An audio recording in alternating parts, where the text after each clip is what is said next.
There are a lot of people that use love to control. There are a lot of people that use relationships to control. And they don't really mean to do it that way. It's just sort of, they don't know what else to do.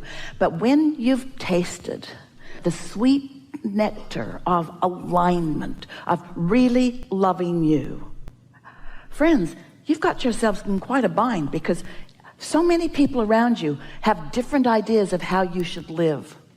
So you know what you become? You become guarded and deceptive.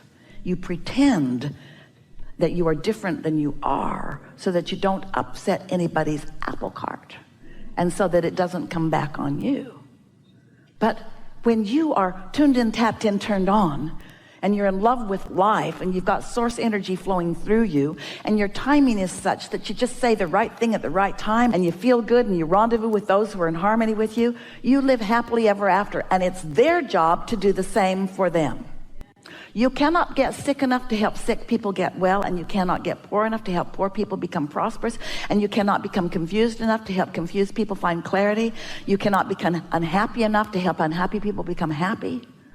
All you can do is tune to the fullness of who you are and radiate that outward, and those who want some of that will gravitate to you, and those who are in some other vibrational thing will gravitate from you. It's not your job to uplift the world. It's your job to uplift yourself. And in doing so, others who are in the vicinity will be uplifted also, you see. Yeah.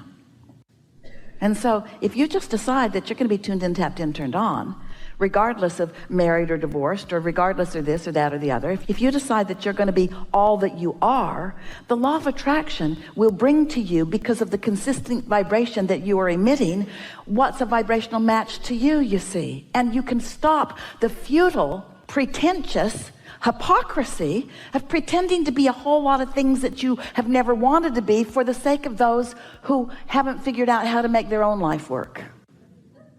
Yeah. And by that we pretty much mean all other people. All other people. It's their job to be happy, and it's not your job to perform in a way that makes them happy. And freedom comes from only that understanding. You're so free you can choose bondage. You're so free you can choose a thought that aligns you, or a thought that causes a tug of war within you.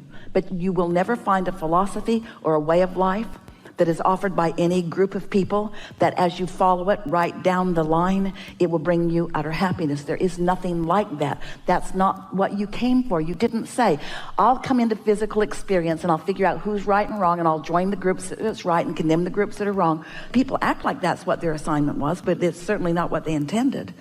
You came to live happily ever after. You intended to let life show you what you want for now, and you intended to line up with that and find the fullness of that, and let those thoughts turn to things while you define more and more and more. You're in a constant state of becoming, and unless you allow yourself to become, you will never feel satisfied. And almost everyone will resent every single person that they feel is holding them back. Do you know? I'm gonna say it again. How you doing out there, by the way?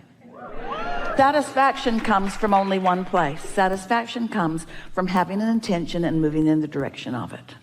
And so you could not get together in a focus group and talk about what you should or shouldn't do, and then take the consensus and decide that that's what you're going to do. That would not bring you satisfaction. It would bring you deprivation, and it would bring you eventual resentment. Yeah. And I feel that too, because, you know, I made that decision out of a space of complete alignment, and then got out of alignment when I started listening to the focus group. Yeah. You know, this is going to sound strange to you in this context, but it's what we call buyer's remorse. So buyer's remorse is this. You're all frisky and tuned in. You're having a wonderful day. You see something you want and you move in the direction of it and you say yes to it. And then you get out of the vortex, you get back into the humdrum of work, you start feeling the deprivation of enough, and you lose it. And buyer's remorse is you were in alignment and that's why it seemed like a good idea, and now you're not in alignment and that's why it sounds like not a good idea. And it's hard because the peanut gallery wants to define what's right or wrong for you to want, and they don't get to do that. Which brings you around to the most significant thing that someone who's decided to live happily ever after will have to come to know. And that is, you have to give up on caring whether other people get you or not. Because other people are so diverse that they can't all get you. And then how do you decide which ones you want to get you? And then you have to analyze them to see if they're worth you letting them get you. And then you run around from group to group trying to decide if you've given yourself over to a group that's asking.